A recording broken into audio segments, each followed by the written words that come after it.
السلام علیکم ورحمۃ اللہ وبرکاتہ۔ قربانی کے ضروری مسائل بیان کرنے جا رہا ہوں، اس لیے قربانی کے موقع پر یہ مسائل ہمیں پیش آتے ہیں۔ اس ویڈیو کو خوب شیئر بھی کرے تاکہ بھائیوں کو معلوم ہو جائے کہ قربانی کے مسائل کیا ہے۔ نمبر 1، خصی جانور کی قربانی کرنا جائز ہے بلکہ افضل ہے۔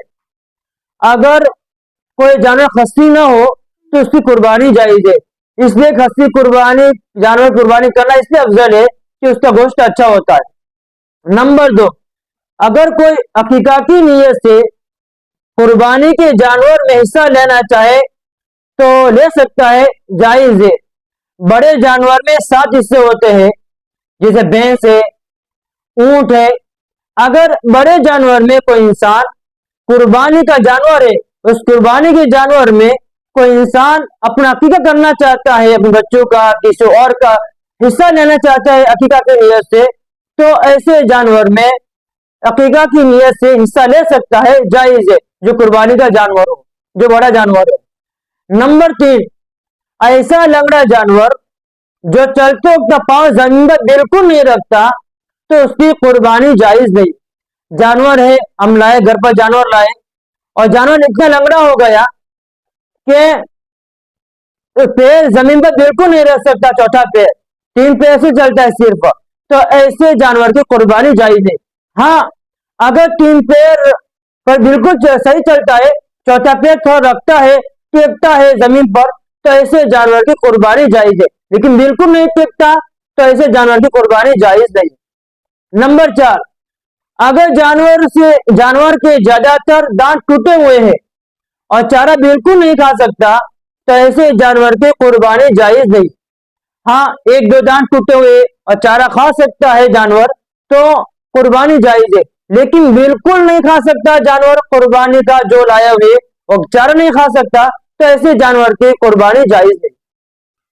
نمبر 5، جس جانور کے پیدائشی کان نہ ہو تو ایسے جانور کی قربانی جائز نہیں۔ پیدائشی کان بالکل نہیں ہے تو ایسے جانور کی قربانی جائز نہیں ہے۔ اگر جانور کا تیسرا حصہ کان کا کٹا ہوا ہے یا اس سے کٹا ہوا ہے، چرا ہوا ہے، تو ایسے جانور کی قربانی جائز نہیں۔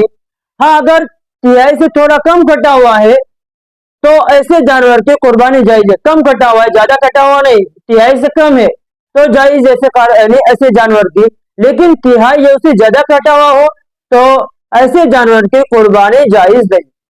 نمبر 6، اگر جانور کا سینگ ٹوٹا ہوا ہے لیکن جڑ سے نہیں اکھڑا تو اس کی قربانی جائز ہے۔